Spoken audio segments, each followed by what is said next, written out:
Че, по уши в долгах, да? Да, я сам не заметил, как получилось. Сколько? Ты угораешь, что ли?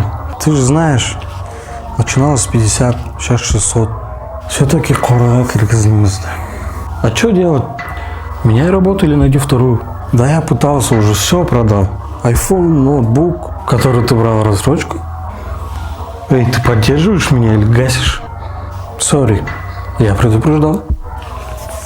Хотя подожди, у меня есть идея. Надеюсь, это не то, о чем я думаю. Все, давай, исчезни. Не-не-не-не. Алло, брат. Можешь взять кредит 600 тысяч? Да, я там машину чужую стукнул какую-то. Срочно деньги нужны.